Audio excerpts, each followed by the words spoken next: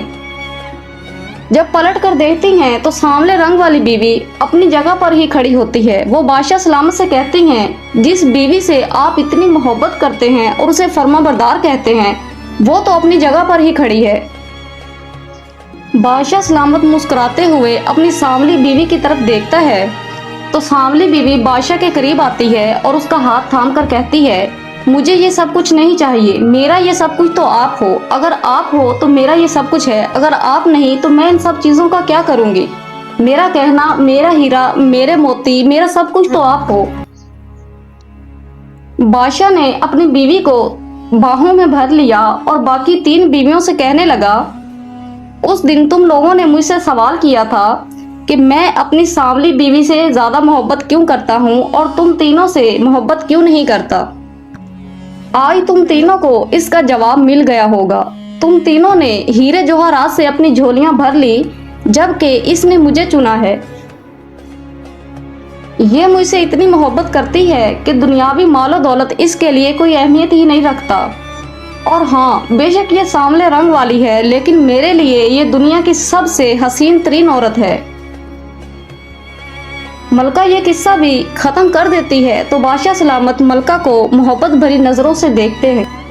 ملکہ بادشاہ سے کہتی ہے کہ سب عورتیں ایک برابر نہیں ہوتی، جیسے کہ آپ نے اس قصے میں سنا۔ بادشاہ کے دل میں بھی اب رحم آ چکا تھا، لیکن جیسے ہی بادشاہ کی نظر پھر سے سامنے لگی تصویر پر پڑتی ہے تو اسے پھر سے عورتوں سے نفرت محسوس ہونے لگتی ہے۔ ملکہ بہت سمجھدار تھی، وہ تیزی سے بڑھتی ہے اور اس تصویر کے سامنے آ جاتی ہے اور کہتی ہے جب تک آپ اس تصویر کو پھاڑ کر دفن نہیں کریں گے آپ کو دنیا کی کوئی بھی عورت اچھی نہیں لگے گی، آپ ہر عورت سے نفرت ہی کرتے رہیں گے۔ بادشاہ تیزی سے آگے بڑھتا ہے لیکن ملکہ مطمئن ہو کر وہاں کھڑی رہتی ہے۔ بادشاہ آگے بڑھ کر اس تصویر کے ٹکڑے ٹکڑے کر دیتا ہے اور ملکہ سے کہتا ہے تم نے میری آنکھیں کھول دی ہیں، میں نے بہت سی بے گناہ عورتوں کو مارا ہے، بہت سی لڑکیوں کو قتل کیا ہے۔ ملکہ بولی اب اگر آپ مجھے قتل کرنا چاہتے ہیں تو کر دیجئے، لیکن مجھے آپ خود اپنے ہاتھوں سے قتل کریں گے کیونکہ میں آپ کے نکاح میں ہوں اور مجھے یہ چیز گوارا نہیں کہ مجھے آپ کے علاوہ کوئی ہاتھ لگائے۔ بادشاہ بولا مجھے شرمندہ نہیں کرو، زندگی دینے والے کو مارا نہیں جاتا، میں تمہیں قتل نہیں کروں گا، میں نے اپنی یہ قسم توڑ دی ہے، اب تم ہمیشہ کے لیے میرے ساتھ رہو گی، لیکن میری ایک شرط ہے۔ ملکہ نے حیران ہو کر بادشاہ کی طرف دیکھا اور پوچھا وہ کیا؟ تو بادشاہ بولا تم ہر روز اسی طرح کے قصے مجھے سنایا کرو گی۔ یہ سن کر ملکہ مسکرا دی اور بادشاہ نے مطمئن ہو کر مسکراتے ہوئے ملکہ کا ہاتھ تھام لیا۔ اب ان کی زندگی کی ایک نئی شروعات ہونے جا رہی تھی۔